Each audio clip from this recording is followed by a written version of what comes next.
Next మనం discuss చేసుకునేది age of Kandukuri Veeresalingam. So ఇది పెద్ద చాప్టర్, చాలా ఇంపార్టెంట్ అంశాలన్నీ కూడా ఇక్కడ ఉంటాయన్నమాట. కందుకూరి వీరేశలింగానికి సంబంధించిన కాలంలో ఎటువంటి ఘట్టాలు సంఘటనలు అనేవి ఉన్నాయి, ఈయన ఏ విధంగా ఎటువంటి ఉద్యమంలో పాల్గొన్నారు, అసలు కందుకూరి వీరేశలింగంని ఆంధ్ర సామాజిక పునరుజ్జీవ పితామహుడుగా ఎలా ఆయన ఎదిగాడు, సో అన్నీ కూడా మనం క్లారిటీగా చూద్దాం సంబంధించి. కాబట్టి ఇది కందుకూరి వీరేశలింగ కాలం, కందుకూరి వీరేశలింగం యుగం లేదా కాలం. సో 1848 నుంచి 1919 వరకు ఉంటుంది. సో 1848 నుంచి 1990 వరకు ఈయన టైం అనేది మొత్తం కూడా ఉంటుందన్నమాట. సో ఓకే, అర్థమైందా? అంటే ఇప్పుడు మనం డిస్కస్ చేసుకునేది మొత్తం కూడా కందుకూరి వీరేశలింగం పంతులు గారు చేసినటువంటి ఉద్యమాలు ఏమున్నాయి, ఆయన ప్రజల్లో ఏ విధంగా చైతన్యం తీసుకొచ్చారు. సో మీకు తెలుసో లేదో, కందుకూరి వీరేశలింగం పంతులు గారు మన ఆంధ్ర ప్రజలను మూఢనమ్మకాల మత్తు నుంచి కాపాడినటువంటి హీరో. మనం చెప్పుకున్నాం ఇంతకుముందు, ఆంధ్ర ప్రజల్ని మూఢనమ్మకాల మత్తు నుంచి కాపాడినటువంటి హీరో ఎవరంటే కందుకూరి వీరేశలింగం. ఆంధ్ర ప్రాంతంలో ఉన్నటువంటి మూఢనమ్మకాల మీద పోరాడాడు. క్రూసేడర్ ఆఫ్ సతీ అంటారు కదా రాజరామ్మోహన్ రాయ్ని, అలాగే ఆంధ్రాలో ఇతను పిలుస్తారు.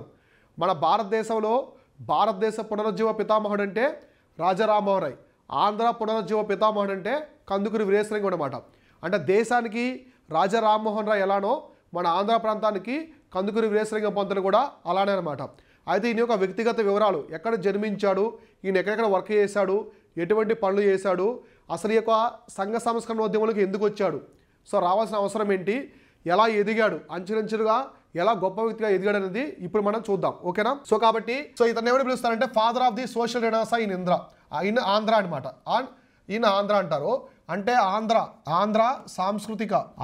సాంస్కృతిక పునరుజ్జీవ పితామహుడు.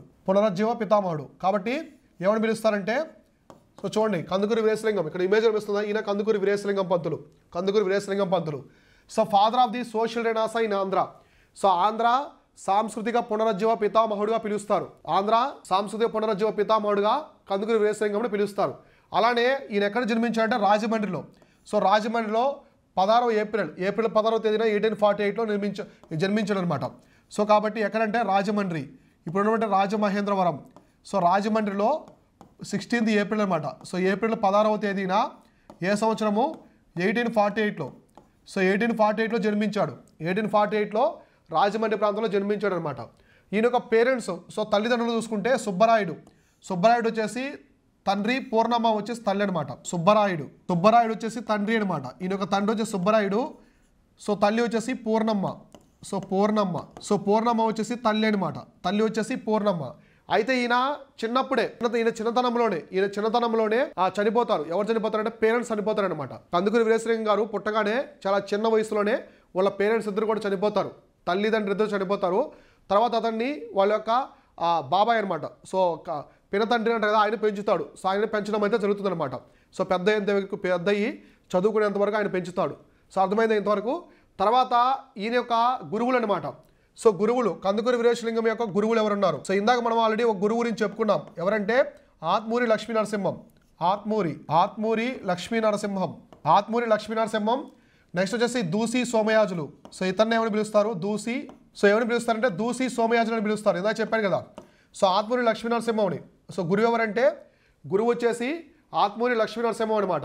సో ఇతన్ని ఏమని పిలుస్తారంటే దూసి సోమయాజులు అని చెప్పేసి పిలుస్తారు. ఎందుకంటే ఆయన బిరుదే సోమయాజులు, ఆయన బిరుదు వచ్చేసి సోమయాజులు కాబట్టి దూసి సోమయాజులు అని చెప్పేసి ప్రసిద్ధికి ఎక్కారు ఆ పేరు. కాబట్టి కందుకూరి వీరేశలింగం పంతులు యొక్క గురువు ఎవరంటే ఆత్మూరి లక్ష్మీ నరసింహం. సో దూసి సోమయాజులు కూడా ఆయన్ని పిలుస్తారనమాట. నెక్స్ట్ ఈయన ఒక భార్య. సో వివాహం చేసుకుని భార్య వచ్చేసి రాజ్యలక్ష్మి లేదా బాపమ్మ అంటారు. రాజ్యలక్ష్మి లేదా బాపమ్మ అని కూడా పిలుస్తారు ఆమెని, బాపమ్మ. సో బాపమ్మ అన్న రాజ్యలక్ష్మి అన్న ఒకరే అనమాట. సో అర్థమైందా? Father of the social renaissance in Andhra సాంస్కృతిక పునరుజ్జీవ పితామహుడు అని పిలుస్తారు.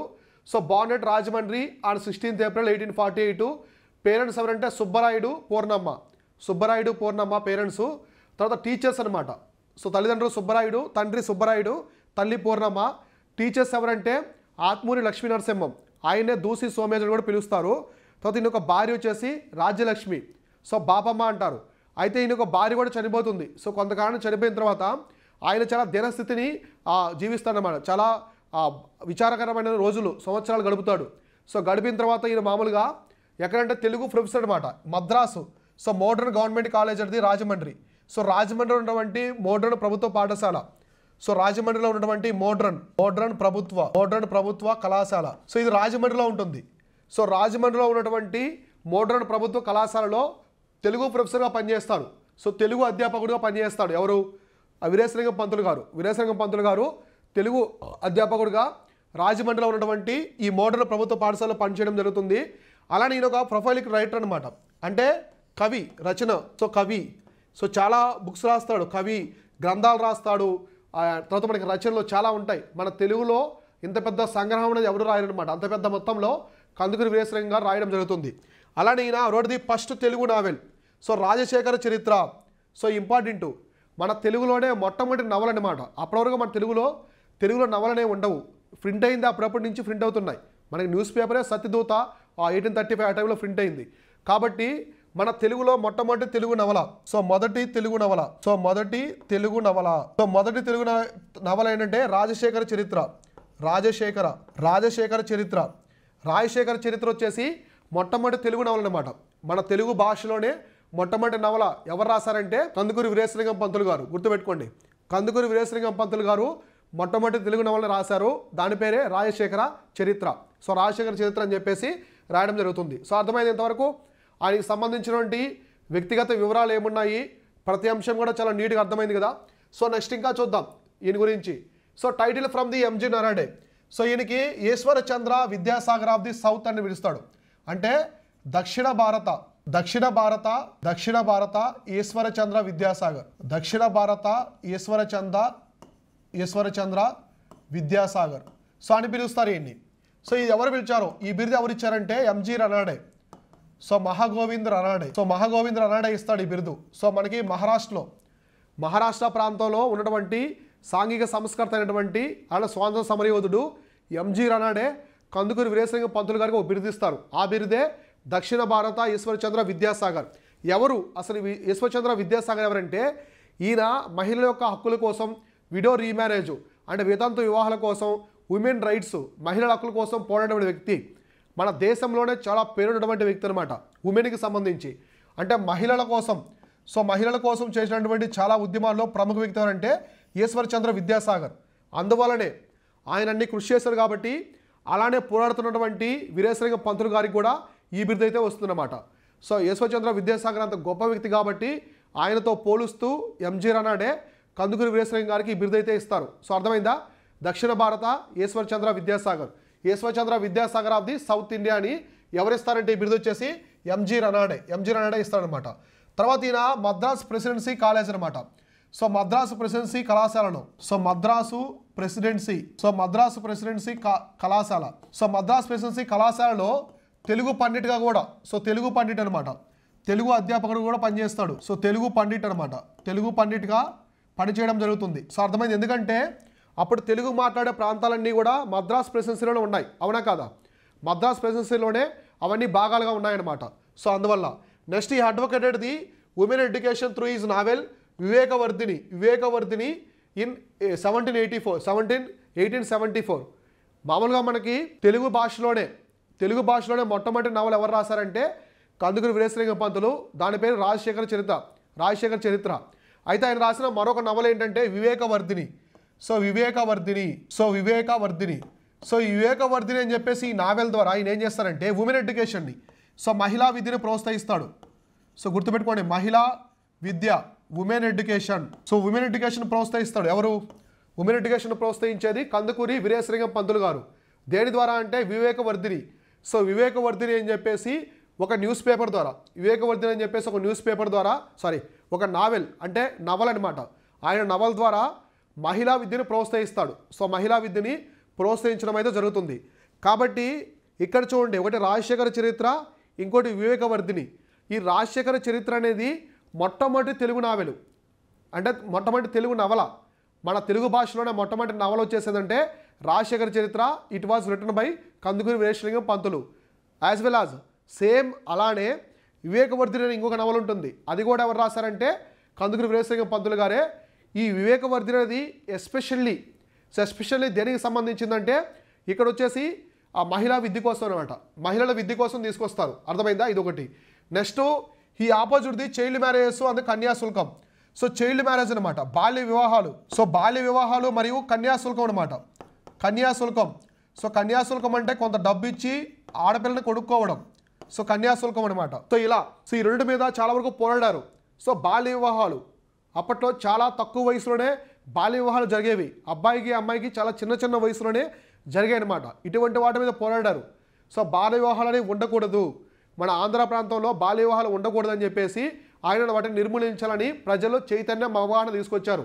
అలానే కన్యాశుల్కం కూడా, అంటే కొంత మొత్తాన్ని, సో కొంత మొత్తం డబ్బునిచ్చి ఆడపిల్లని కొనుక్కోవడం. సో ఇటువంటి వాటిని కూడా దాని మీద కూడా ఈయన పోరాడారు అనమాట. సో అప్పట్లో. సో అర్థమైందా? కాబట్టి బాల్య వివాహాలు ప్లస్ కన్యాశుల్కం, సో ఈ రెండు కూడా ప్రధానమైనటువంటి అంశాలుగా మనం చెప్పుకోవచ్చు. సో ఎవరంటే కందుకూరి వీరేశలింగం పంతులు.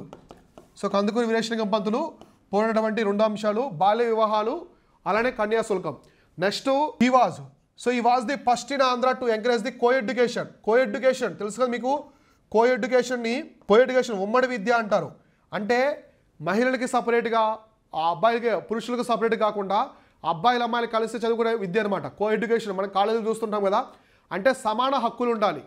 సమాన హక్కులు అంటే మహిళలకి సపరేట్గా పాఠశాలలు, అలానే మనకి జెంట్స్కి సపరేట్గా కాకుండా అందరూ కలిసి ప్రిపేర్ అవ్వాలి, అందరూ కలిసి చదువుకోవాలి. అంటే లింగ భేదాలు లేకుండా, జెండర్ ప్యారిటీస్ అనమాట, లింగ భేదాలు. సో లింగ భేదాలు, ఎటువంటి లింగ భేదాలు లేకుండా అందరూ కలిసి చదువుకోవాలి. సో అందరూ కలిసి చదువుకోవాలని చెప్పేసి దీన్నే తీసుకోవడం జరిగిందనమాట, కోఎడ్యుకేషన్. సో అర్థమైందా? ఇలా కందుకూరి వీరేశలింగం పంతులు గారు మొట్టమొదటి తెలుగు పర్సన్ అనమాట కోఎడ్యుకేషన్ని ప్రోత్సహించిన వ్యక్తి. సో అమ్మాయిలు అబ్బాయిలు కలిసే ఒకే పాఠశాలలో ఒకే క్లాసులో చదువుకోవాలి, ఎవరి మధ్య భేదాలు ఉండకూడదు. సో పురుషుల్ని అబ్బాయిల్ని పెద్దగా అమ్మాయిలు తక్కువగా చేసి విద్యనే చెప్పకూడదు, ఇద్దరికి సమానంగా ఉండాలని కోఎడ్యుకేషన్ని పరిచయం చేసిన మొట్టమొదటి తెలుగు వ్యక్తి ఎవరంటే కందుకూరి వీరేశలింగం పంతులు. సో అర్థమైందా ఇక్కడంతా కూడా క్లారిటీగా? సో ఇటువంటి అంశాలు అన్నమాట ఇవన్నీ కూడా ఆయన యొక్క ప్రయాణం. సో కందుకూరి వీరేశలింగం పంతుల యొక్క ప్రయాణంగా మనం చెప్పుకోవచ్చు.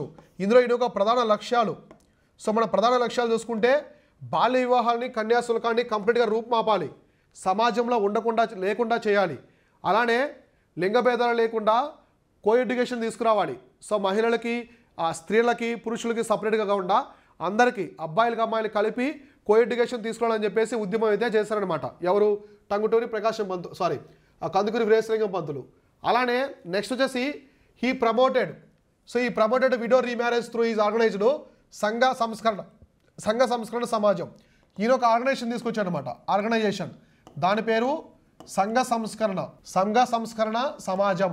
ఈ సంఘ సంస్కరణ సమాజం ఒక సమాజం తీసుకొచ్చి దీని ద్వారా వితంతు వివాహాలు జరిపించాడు. అంటే ఇక్కడి నుంచి ఇందాక మనం చెప్పుకున్నట్టుగా వితంతువుని పెళ్లి చేసుకుంటే పాపాలు శాపాలు తగులుతాయనే భావన పోగొట్టాడు, ప్రజల్లో పోగొట్టి చాలా మ్యారేజ్ చేస్తాడు. కందుకూరి వీరేశలింగం పంతులు గారు చాలా వివాహాలు చేస్తారు, చాలా వివాహాలు చేయడం జరుగుతుంది. ఎక్కడ? ఈ సంఘం ద్వారా, సంఘ సంస్కరణ సమాజం ద్వారా చాలా వివాహాలు కూడా జరిపించడం అనేది జరుగుతుందన్నమాట. సో అర్థమైందా? చాలా వివాహాలు జరిపించడం జరుగుతుంది. సో ఈ విధంగా ఆయన సమాజంలో ఎటువంటి మూఢనమ్మకాలు లేకుండా, మూఢనమ్మకాలు అనేవి లేకుండా ఈ విధంగా వితంతు వివాహాలు జరపడం జరుగుతుంది. ఇక్కడ ఈ సమాజం ద్వారా అయితే ప్రజల్లో చాలా చైతన్యం వస్తుంది. చైతన్యం వచ్చి చాలామంది మ్యారేజ్ కూడా చేసుకుంటారు, వితంతువుని పెళ్లి కూడా చేసుకుంటారు అనమాట.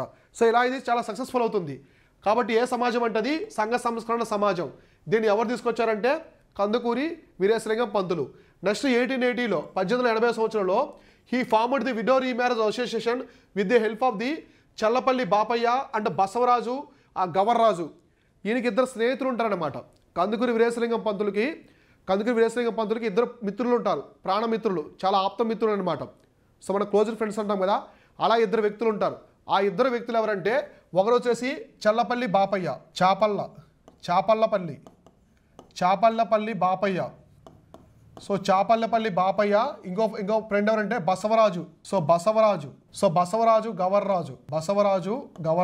సో వీళ్ళిద్దరు సహాయంతో, సో చాపల్లపల్లి బాపయ్య మరియు బసవరాజు గవర్రాజు సహాయంతో ఈయన ఒక సంస్థ తీసుకొస్తాడు. అదే వితంతు పునర్వివాహ సంఘం అంటారు, వితంతు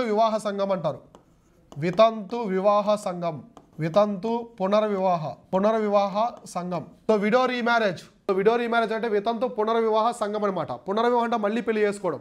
వితంతుడు సో చేసుకున్న తర్వాత భర్త చనిపోయిన తర్వాత వాళ్ళని సతీ సహగమనం చేయకుండా దాన్ని రూపుమాపి వాళ్ళకి మళ్ళీ పెళ్లి చేస్తే వాళ్ళు సమాజంలో సుభిక్షంగా ఉంటారు, అందరితో జీవిస్తారు కొత్త జీవితంలో. కాబట్టి ఇటువంటి సంఘాలు తీసుకొచ్చారు ఎవరు? కందుకూరి వీరేశలింగం పంతులు గారు. ఒకటి సంఘ సంస్కరణ సమాజం తీసుకొచ్చారు. ఇప్పుడు విడో రీమ్యారేజ్ అసోసియేషన్ అంటే వితంతు పునర్వివాహ సంఘం అనమాట. ఈ రెండింటిని తీసుకొచ్చి ఆంధ్ర ప్రాంతంలో ఎక్కువ వితంతువులు మళ్ళీ పెళ్లి చేసుకునే విధంగా తీసుకోవడం అనేది జరిగిందనమాట. సో కాబట్టి ఇక్కడ ఈయనకి సహాయం చేసినటువంటి మిత్రులు, సో కందుకూరి వీరేశలింగం పంతులు గారికి సహాయం చేసిన ఇద్దరు మిత్రులు ఎవరంటే చాపల్లపల్లి బాపయ్య, బసవరాజు గవర్రాజు.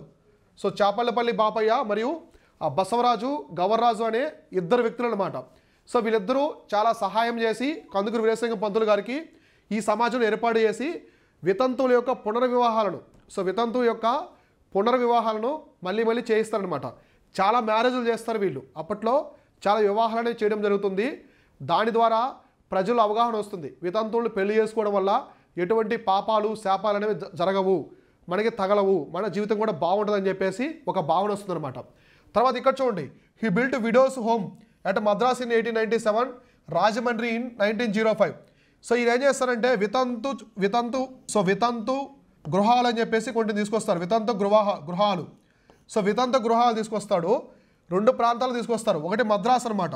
సో మద్రాసులో 1897లో తీసుకొస్తారు. 1897లో మద్రాసులో వస్తాయి వితంతు గృహాలు. ఒకటి వితంతు గృహాన్ని మద్రాసులో 1897లో తీసుకొస్తాడు.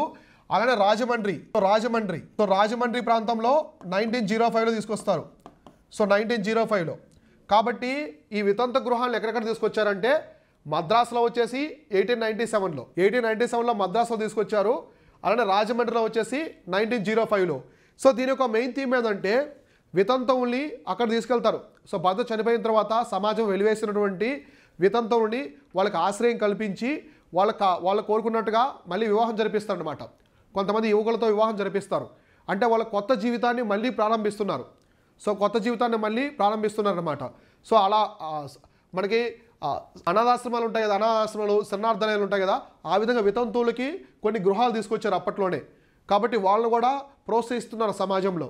ఇంకా మనం చూస్తే 1883లో he started a monthly magazine Satihita Bodhini. చూడండి, సతీహిత బోధిని అని చెప్పేసి ఒక పేపర్ తీసుకొస్తారు. సతీహిత బోధిని అని చెప్పేసి ఒక వార్తాపత్రిక అనమాట. ఇది ఎందుకంటే ఉమెన్ యొక్క ఎంపవర్మెంట్ కోసం మంత్లీ మ్యాగజైన్. సో ఇది మాసపత్రిక అంటాం కదా, మాసం. సో నెల పత్రిక అనమాట. కాబట్టి సతీహిత బోధిని అనేది ఎందుకు తీసుకొచ్చారంటే మహిళల సాధికారత కోసం తీసుకొస్తారు. అంటే ఉమెన్ ఎంపవర్మెంట్ అనమాట. సో మహిళల సాధికారత కోసం తీసుకొచ్చిన పేపరే ఈ యొక్క సతీహిత బోధిని అంటారు, మహిళల సాధికారత కోసం. సో అర్థమైందా? ఈ విధంగా తీసుకొస్తారు. అంటే ఓవరాల్గా ఈయన యొక్క మెయిన్ టార్గెట్స్ అంటే లక్ష్యాలు, ఆంధ్ర ప్రజల మూఢనమ్మకాలు పోగొట్టి వితంతు వివాహాలు జరిపించడమే కాకుండా బాల్య వివాహాలని, కన్యాశుల్కం అనే అంశాలు ఇక నుంచి సమాజంలో ఉండకూడదు. బాల్య వివాహాలు జరగకూడదు, కన్యాశుల్కం అనేది జరగకూడదు. అలానే ఉమెన్స్ యొక్క రైట్స్ని, మహిళా హక్కుల్ని కాపాడాలి. మహిళలకి పురుషులకు మధ్య లింగ భేదాలు ఉండకుండా సో అందరూ సమానంగా చదువుకోవాలి. అందుకే ఆంధ్ర ప్రాంతంలో కో ఎడ్యుకేషన్ తీసుకొచ్చిన మొట్టమొదటి పర్సన్ ఎవరంటే కందుకూరి వీరేశలింగం పంతులు. సో ఇంతవరకు అర్థమైందా? ఈయన ఎటువంటి సంస్థలు తీసుకొచ్చారు, వాళ్ళకి కందుకూరి వీరేశలింగం పంతులు గారికి ఎవరెవరు సహాయం చేశారనేది ఇక్కడ మనం క్లారిటీగా చూసాం. సో నెక్స్ట్ మనం ఇంకా గమనిస్తే ఈయన గురించి 1905లో 1905వ సంవత్సరంలో హితకారిణి సమాజం ఉదాహరణ తీసుకొస్తాడు. హితకారిణి సమాజం అనే ఉదాహరణ తీసుకొస్తాడు. హితకారిణి సమాజం అనేది ఎందుకంటే ఇక్కడ వచ్చేసి ఈ యొక్క ఉమెన్ రైట్స్ అనమాట. ఉమెన్ ఎంపవర్మెంట్ కోసమే దీన్ని తీసుకొస్తాడు. సో హితకారిణి సమాజం అని చెప్పేసి దీని ద్వారా దేవదాసి వ్యవస్థ మీద కూడా ఆయన వ్యతిరేక ఉద్యమం చేస్తాడు. సో ఎప్పుడంటే ఈ ఫాట్ అగైన్స్ట్ దేవదాసి వ్యవస్థ. సో దేవదాసి సిస్టమ్ అంటే దేవదాసి వ్యవస్థ అంటే అప్పట్లో కొంతమంది బాలికల్ని దేవుడికి అంకితం చేస్తూ టెంపుల్స్కి ఇచ్చేస్తారనమాట. ఆ టెంపుల్స్లో వీళ్ళు నాట్యం అవి చేస్తూ జీవితం అంతా ఇక దేవుడి కోసమే వాళ్ళు అంకితం చేయాలి ఆ జీవితం అంతా కూడా. సో చాలా దారుణమైనటువంటి విషయం అనమాట. ఇవి ఎక్కువగా మన సౌత్ ప్రాంతంలో ఉండేవి. సౌత్లో మన ఆంధ్ర, తెలంగాణ, తమిళనాడు, కర్ణాటక, కేరళ ఈ ప్రాంతాలు ఎక్కువ ఉన్నాయన్నమాట అప్పట్లో. కాబట్టి దేవదాసి వ్యవస్థ అనేది ఒక మహిళని, ఒక అమ్మాయిని దేవుడికి అంకితం చేస్తూ టెంపుల్కి ఇచ్చేస్తారనమాట. టెంపుల్స్లో ఉంటారు, ఆలయాల దగ్గర దేవదాసీలు ఉంటారు. వాళ్ళు దేవదాసి అంటే ఏంటి? దేవుడికి సేవ చేసే వాళ్ళని. ఇక వాళ్ళు నాట్యం చేస్తూ అంతా ప్రజలందరూ చూస్తూ ఇక జీవితం అంతా అక్కడే అర్పించుకుంటూ ఉంటారు. ఇది ఒక మూఢనమ్మకంగా రావడం జరిగింది అప్పట్లో. ఆ మూఢనమ్మకం మీద కూడా కందుకూరి వీరేశలింగం పంతులు గారు పోరాడారు. కాబట్టి దేవదాసి వ్యవస్థ అనేది సమాజంలో ఉండకూడదు, అంటే సమాజం నుంచి కంప్లీట్గా దీన్ని నిర్మూలించాలి, సమాజం నుంచి 100% దీన్ని నిర్మూలించాలని చెప్పేసి చెప్పడం అయితే జరిగింది. సో హితకారిణి సమాజం, ఇంకా మనకి వితంతో పునర్వివాహ సంఘాలు కావచ్చు, సంఘాలు తీసుకొచ్చారు. హితకారిణి ఇంకా మనకి సంఘ సంస్కరణ సమాజాలు తీసుకొచ్చారు. ఇలా విడో హౌస్ అని చెప్పేసి మద్రాసులో రాజమండ్రిలో నిర్మించాడు. ఇలా చాలా పెద్ద మొత్తంలో మన ఆంధ్ర ప్రాంతంలో ఈ మూమెంట్స్ అనేవి రావడం జరుగుతుంది. కాబట్టి ఇప్పటివరకు మనం చూసుకుంటే ఆంధ్ర ప్రాంతంలో, సో మొత్తం ఈ ఆంధ్ర ప్రాంతంలో అతిపెద్ద మూమెంట్ అనమాట, ఉద్యమం తీసుకొచ్చింది ఎవరంటే కందుకూరి వీరేశలింగం పంతులు. సో కందుకూరి వీరేశలింగం పంతులు గారు అతిపెద్ద మూమెంట్ తీసుకొస్తారు. అందుకే ఆంధ్ర సామాజిక ఉద్యమ పితామహుడు అని పిలుస్తాం, ఆంధ్ర సాంస్కృతిక పునరుజ్జీవ పితామహుడు అని పిలుస్తాం. ఊరికే పిలుస్తామా? ఒక వ్యక్తిని అంత పెద్ద ఫేమస్ అవ్వకుండా పిలుస్తామా? కాదు కదా. సో కాబట్టి అంత పెద్ద స్థాయిలో ఉద్యమాలు తీసుకొచ్చాడు, ప్రజల కోసం పోరాడారు. అలానే ఇక్కడ చూడండి, he saved Andhra people from the blind beliefs of Hinduism.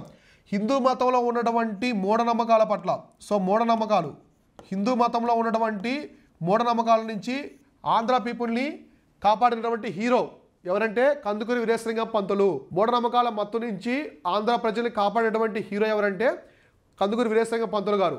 అప్పట్లో ఆయన ఉన్న టైంలో చాలా మూఢనమ్మకాలు ఉంటాయన్నమాట. సతీ సహగమనం అని చెప్పేసి, చైల్డ్ మ్యారేజు, విడో రీమ్యారేజ్ చేసుకోకూడదు.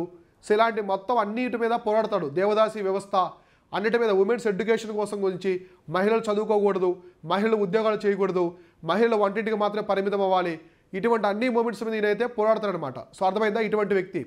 తర్వాత మనం చూస్తే 1919లో, సో 1919 మే 27 తేదీన he died in the Veda Nivas house of the Kommaraju Lakshmi Narasimha Rao మద్రాస్. మద్రాసులో వేద నివాసం అని చెప్పేసి ఒక ఇల్లు ఉంటుంది, వేద నివాసం. సో వేద నివాసం అనేది ఒక ఇంటి పేరు అనమాట. ఆ ఇల్లు ఎవరిదంటే కొమర్రాజు లక్ష్మణరావు. సో కొమర్రాజు లక్ష్మణరావు ఒక ఇల్లు అనమాట. ఆయన ఇంటి పేరు వచ్చేసి వేద నివాసం. ఈ వేద నివాసంలో మరణిస్తాడు. ఎవరు? మరణం ఎక్కడంటే ఆయన ప్లేస్ వచ్చేసి కందుకూరి వీరేశలింగం మరణించినటువంటి ఎక్కడ మరణించారంటే కొమర్రాజు లక్ష్మణరావు ఇల్లు అయినటువంటి వేద నివాసంలో కందుకూరి ఈ వీరేశలింగం పంతులు గారు చనిపోతారు. అర్థమైందా? ఆయన యొక్క ప్రయాణం అనేది ఎలా ఉందో, ఎన్ని ఉద్యమాలు చేశారు, ఎక్కడెక్కడ తెలుగు పండితుడిగా పనిచేశారు, మద్రాసులో అధ్యాపకుడిగా పనిచేశాడు, రాజమండ్రిలో పనిచేశాడు, వితంతు వివాహాలు తీసుకొచ్చాడు, మహిళల హక్కుల కోసం పోరాడాడు, తదా మహిళలకి పురుషులకు మధ్య కోఎడ్యుకేషన్ తీసుకొచ్చాడు. అమ్మాయిలకి అబ్బాయిల మధ్య వ్యత్యాసం ఉండకూడదు, అందరూ సమానమే విద్య దగ్గర అని చెప్పేసి కోఎడ్యుకేషన్ తీసుకొచ్చారు. చాలా సమాజాలు, సంస్థలు, వార్తాపత్రికలు, నవలలు ఎన్నో తీసుకొచ్చాడు. సమాజంలో మూఢనమ్మకాల్ని వెలివేసి ప్రజల్లో చైతన్యం, ఒక అవగాహన తీసుకురావడం కోసం. కాబట్టి ఈయన చివరగా 1919 మే 20 తేదీన, సో 1919 మే 20 తేదీన ఆ కొమర్రాజు లక్ష్మణరావు ఇల్లు వేద నివాసం మద్రాసులో ఉంటుంది. ఈ వేద నివాసం ఎక్కడ ఉందంటే మద్రాసులో ఉంటుంది. మద్రాసులో చనిపోతాడు. సో అర్థమైందా? ఆయన యొక్క సమాధి పైన ఈ పేరు ఉంటుంది అనమాట. అదే ఏంటంటే ఏకేశ్వర విశ్వాసి అని చెప్పేసి పేరు ఉంటుంది. ఏకేశ్వర విశ్వాసి అని చెప్పేసి ఆయన యొక్క సమాధి మీద ఉంటుంది అనమాట. అంటే కందుకూరి వీరేశలింగం యొక్క సమాధి పేరు పైన ఆ పేరు ఉంటుంది, ఏకేశ్వర విశ్వాసి అని. అంటే ఒకే ఒక సిద్ధాంతాన్ని నమ్మే వ్యక్తి అని ఏకేశ్వర. సో మౌనతిజం అంటారు కదా, అట్లా అనమాట. ఏకేశ్వర విశ్వాసి అని చెప్పేసి పిలుస్తారు. విశ్వాసి అంటే నమ్మకం కలవాడు. సో నమ్మకం కలవడం అని చెప్పేసి, విశ్వాసం కలవడం అని చెప్పేసి అర్థం అనమాట. కాబట్టి ఏకేశ్వర విశ్వాసం అని చెప్పేసి ఆయన సమాధి మీద ఉండే నేమ్ అనమాట. సో అర్థమైందా? ఈ విధంగా కందుకూరి వీరేశలింగం గారు ఈ విధంగా చాలా వరకు అయితే ఆయన చేసిన ఉద్యమాల్లో ఆంధ్రాలో అతిపెద్ద మొత్తంలో ప్రజలు చైతన్యం తీసుకొచ్చి మూఢనమ్మకాల నుంచి దూరం అయిపోతారు. సో మూఢనమ్మకాల నుంచి దూరంగా వచ్చి సుభిక్షంగా జీవిస్తారు. స్టిల్ టుడే ఇప్పటికి కూడా మనం ఇలా ఆంధ్రాలో డెవలప్ అయ్యామంటే ఖచ్చితంగా అది ఆయన చేసినటువంటి కృషి అనమాట. సో ఆంధ్ర ప్రజల్ని మూఢనమ్మకాలను ఒక పెద్ద మత్తు, డ్రగ్స్ లాంటి ఆ మూఢనమ్మకాల నుంచి తీసుకొచ్చాడు ఎవరు? కందుకూరి వీరేశలింగం పంతులు గారు. సో ఇంతవరకు అర్థమైంది కదా.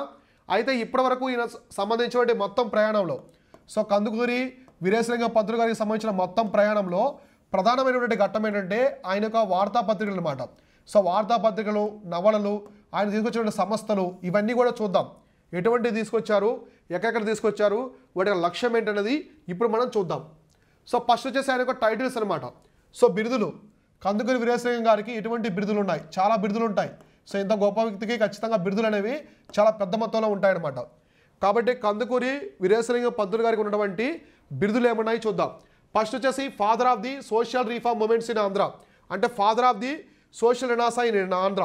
సో అంటే ఇదేంటంటే ఆంధ్ర సామాజిక ఉద్యమ పితామహుడు. సో ఆంధ్ర సామాజిక ఉద్యమ పితామహుడు. సో ఆంధ్ర సామాజిక ఉద్యమ పితామహుడు ఎవరంటే ఈయన. ఈ దీని అర్థం ఏంటంటే ఆంధ్ర సాంస్కృతిక పునరుజ్జీవ పితామహుడు. సాంస్కృతిక పునరుజ్జీవ పితామహుడు. ఇది వచ్చేసి ఆంధ్ర సామాజిక ఉద్యమ పితామహుడు. అంటే father of social reform movement in Andhra అన్న, father of social renaissance in Andhra అన్న ఇద్దరు కూడా ఎవరంటే కందుకూరి వీరేశలింగం పంతులే అనమాట. ఆయనకి ఇటువంటి బిరుదులు అయితే ఉంటాయి ఆ కాలంలో. తర్వాత నెక్స్ట్ బిరుదు వచ్చేసి గద్దె తిక్కన. సో ఈయన్ని గద్దె తిక్కన అని కూడా పిలుస్తారు. సో గద్దె తిక్కన అనే బిరుదు కూడా ఈయనకు ఉంటుంది. సో గద్దె తిక్కన కూడా పిలుస్తారు. సో నెక్స్ట్ ఈయనకి సంబంధించి ఇంకా మనం చూస్తే ఆంధ్ర వైతాళిక. సో ఆంధ్ర వైతాళిక అని కూడా పిలుస్తారు. సో ఆంధ్ర వైతాళిక అనేది కూడా ఈయన ఒక బిరుదు అనమాట. కాబట్టి father of social reform movements in Andhra అంటే ఆంధ్ర సామాజిక ఉద్యమ పితామహుడు అంటారు. గద్దె తిక్కన అని పిలుస్తారు. తర్వాత వచ్చేసి ఆంధ్ర వైతాళిక అనే బిరుదు కూడా ఈయనకే ఉంటుంది. సో ఆంధ్ర వైతాళిక అనే బిరుదు కూడా ఈయనకే ఉంటుంది. తర్వాత వచ్చేసి గద్య వాజ్మేయ బ్రహ్మ. సో గద్య చూడండి నెక్స్ట్ బిరుదు గద్య వాజ్మేయ. సో గద్య వాజ్మేయ బ్రహ్మ అనే బిరుదు కూడా ఎవరిదంటే కందుకూరి వీరేశలింగం పంతులు గారిది. నెక్స్ట్ బిరుదు వచ్చేసి యుగకర్త అని ఒక బిరుదు కూడా ఆయనదే అనమాట. Next Ishwar Chandra Vidyasagar of the South India. So ఇక్కడ రాస్తాను చూడండి, దక్షిణ భారత ఈశ్వర చంద్ర విద్యాసాగర్.